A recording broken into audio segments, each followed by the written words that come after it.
दिवाली आने वाली है, लेकिन हमें यह नहीं भूलना चाहिए कि जब तक कोरोना की दवाई नहीं, तब तक कोई ढिलाई नहीं।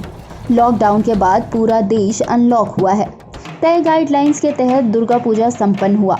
अब दीपोत्सव यानी कि दिवाली मनाने की बारी है।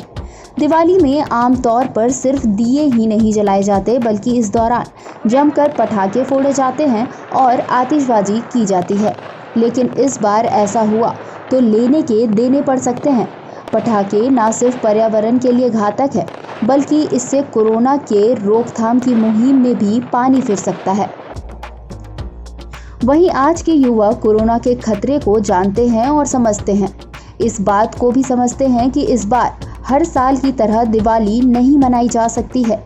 दिए तो जला सकते हैं, लेकिन पटाखे फोड़ने से नुकसान ही नुकसान है। बिल्कुल नहीं फोड़ेंगे, क्योंकि पटाखा फोड़ने से पोल्यूशन होते हैं। पटाखा पे ऐसे भी बैंड लगा हुआ है, इसीलिए हम लोग ज़्यादा सोचे कि पोल्यूशन नहीं हो तो ज़्यादा बेटर है। हम लोग ये सोचते हैं कि अगर हम लोग फ्लावर से भी हम लोग दिवाली मना सकते हैं। ज़रूरी नहीं कि हम लोग पटाखे ही फोड़े। पटाखा से तो ये होता है ना, पॉल्यूशन बढ़ता है और हमारा ऑक्सीजन की भी प्रॉब्लम होती है। इसलिए हम लोग चाहते हैं कि फ्लावर से ही हम लोग दिवाली मनाया जाए। हमारे घर में तो हम नॉर्मल सेलिब्रेट करना चाहेंगे, जैसे कि जैसे पूजा पाठ होता है घर में, वो होगा, और दिया वा सब जलाएंगे, सारा दिया वगैरह वगैरह सब, और फिर आपका पटाखा फोड़ेंगे थोड़ा बहुत नॉर्मल में, मतलब बच्चे लोग की तरह नॉर्मल पटाखा। मेरा प्लानिंग ये है कि इस बार दिवाली में पटाखा हमको तो नहीं खुद का फोड़ना है। सबसे मस्त है कि ये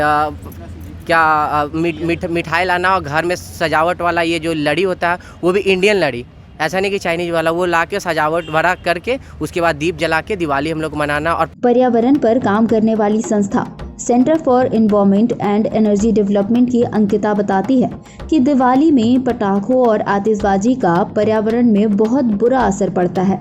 वातावरण में तापमान में कमी की वजह से प्रदूषण का प्रभाव और तेजी से होता है, और इस बार कोरोना वायरस के संक्रमण के खतरे को लेकर और भी जानलेवा हो सकता है। बहुत सारी चीजें हैं, तो इस बार हम चूंकि कोविड का भी समय है, और कोविड के समय में आप पटाखे, जो कोविड का जो पहला असर होता है वो हमारे सांस लेने की क्रिया पे होता है, हमारे रेस्पिरेटरी सिस्टम को अफेक्ट करता है। और चूंकि वायु प्रदूषण दिवाली के समय से बढ़ने लगता है, चूंकि पटाखे फूटते और ठंड का भी समय आता है, तो इस साल की दिवाली हम क्यों ना कुछ अलग तरीके से मनाएं, थोड़ी और रिस्पॉन्सिबिलिटी के साथ मनाएं। तो इसको लेकर सीड एक अभियान चला रहा है, जिसमें हम आम नागरिक तक पहुंच रहे हैं, उनको समझाने और उससे बात करने की कोशिश कर रहे हैं कि दिवाली के मायने बस पटाखे नहीं और भी चीज़ें हैं। दिए जला के दिवाली मनाएं, रंगोलियों से मिठाएं दोस्तों के साथ, बच्चियों के साथ बनाएं। लेकिन वहीं चिकित्सा क्षेत्र में काम करने वाले डॉक्टर भी कोरोना काल में पटाखों के ज्यादा इस्तेमाल को घातक मान रहे हैं। इससे होने वाले प्रदूषण सांस और फेफड़े से बीमार लोगों के लिए मुश्किलें पैदा कर सकती हैं। वहीं ठंड की वजह से कोरोना वायरस का संक्रमण में तेजी आ सकता है। कोरोना अपने आप में बहुत ही भयावह स्थिति पैदा किए हुए है।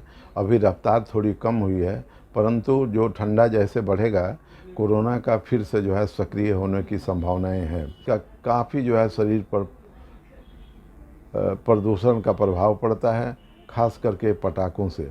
पटाखा के अंदर क्या रहता है जो फटता है, तो उसमें सल्फर डाइऑक्साइड हो गया, सल्फर हो गया, और हाइड्रोजन का कुछ सब्सटेंस रहता है, उसके बाद फास्फोरस होता है, नाइट्रस ऑक्साइड होती है, आर्सेनिक का कुछ तत्व रहता है, और बहुत हानिकारक प्रभाव डालने वाला एक मरकरी रहता है।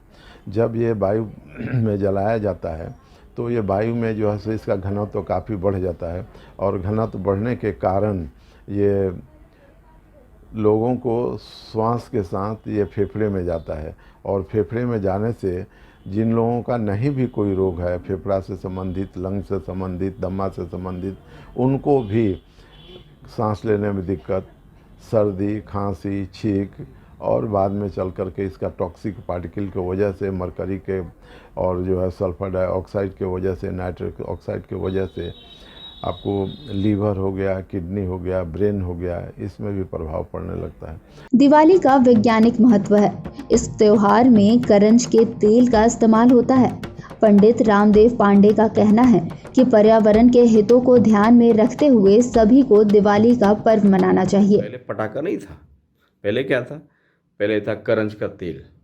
तो हम करंज का तेल जला करके और अपने आसपास के विषाणु जीवाणु जो थे उनको हम मारा करते थे। भले अब प्रक्रिया में बदलाव हो गई है, अब आ गई है पटाखे।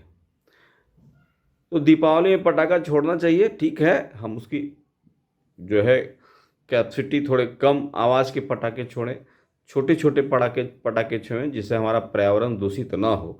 लेकिन हमें पर्यावरण को भी बचाना है और हमें उल्लास भी मनाना है। झारखंड की राजधानी रांची में पटाखों की दुकानें सज चुकी है। अभी यहां से ग्रामीण क्षेत्रों के पटाखे दुकानदार दिवाली में बेचने के लिए थोक में खरीद रहे हैं। हालांकि दुकानदार इस बार के संभावित बाजार से हताश और निराश भी है। कोविड भी है और मार्केट में आपको खुद ही देख रहे हैं, आप तो घूम रहे हैं यहाँ पर। कस्टमर्स का पता नहीं है अभी तक और बहुत से दुकान भी नहीं खुले हैं। आगे वो खुलेंगे कि नहीं खुलेंगे इसका भी कोई भरोसा नहीं। धंधा का तो देखिए कहना नहीं है। हम लोग तो हर साल दिवाली मनाते हैं और त्यौहार मनते आया है। मुस्लिम विक्रेता भी है, हिंदू विक्रेता भी है। तो देखिए जैसा बाजार रहे, अभी तो कहा नहीं जा सकता। अभी तो ग्राहक है ही नहीं, अगर है तो इक्का दुक्का। वही एक हफ्ता का बाजार रहेगा। इधर एनजीटी ने दिवाली में पटाखे फोड़ने को लेकर झारखंड समेत देश के 18 राज्यों और केंद्र शासित प्रदेशों को नोटिस जारी किया है। इसमें नेशनल ग्रीन ट्रिब्यूनल ने कोरोना संक्रमण को लेकर आगाह करते हुए राज्यों से कहा है कि ओडिशा और राजस्थान की तरह दिवाली में पटाखों पर रोक लगाने पर राज्य सरकार विचार करें।